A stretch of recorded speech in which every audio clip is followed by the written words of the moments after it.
Body bags were horror lies. What's up, y'all? Dubbles at you again. Another week on the body bags. But not just any other week. We have a special theme week this week. Starting off for week 170, I believe. And that is Slasher Week. So, hell yeah. I think everybody loves the slasher. I think I'm going to review kind of a semi-cult classic. Something that hasn't been reviewed on the channel thus far. And that is Terror Train. Of course, this is a Scream Factory release of the Blu-ray. Of course, famed slasher queen Jamie Lee Curtis, 1980. So yeah, a New Year's Eve party is well. Let me backtrack. The film opens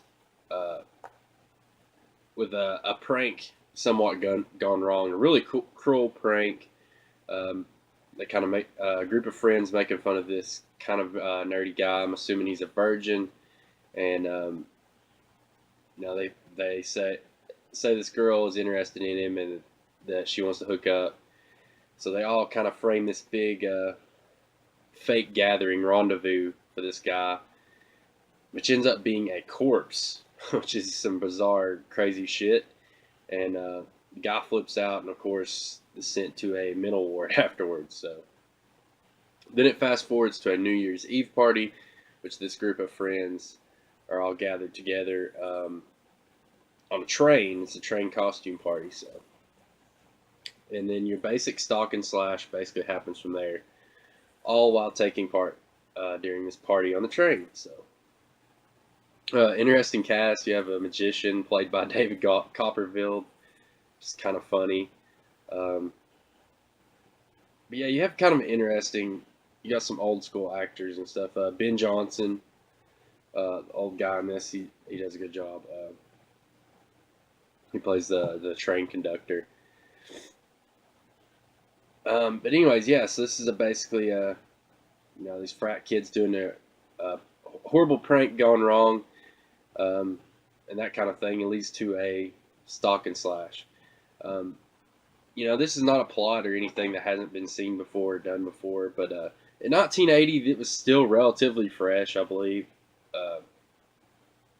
And they try to give good twists and turns on trying to guess on who the killer is.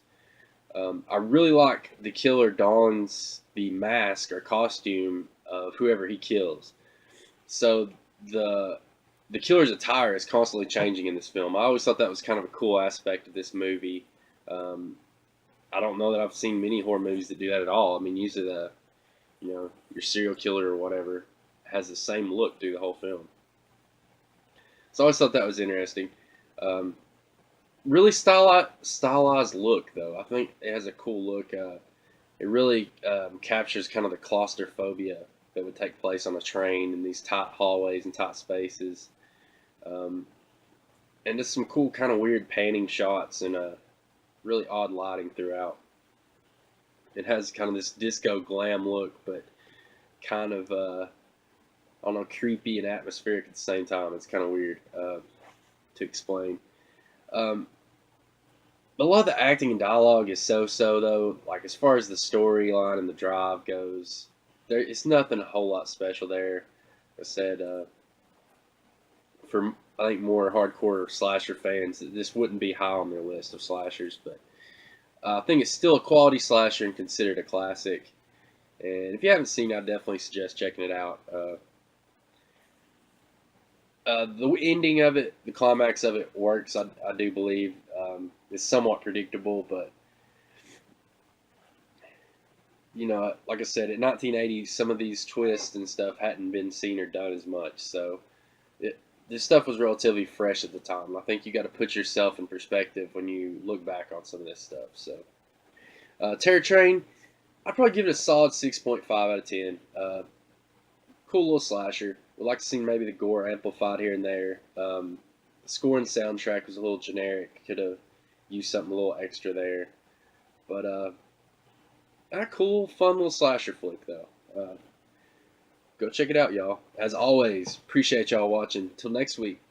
Peace.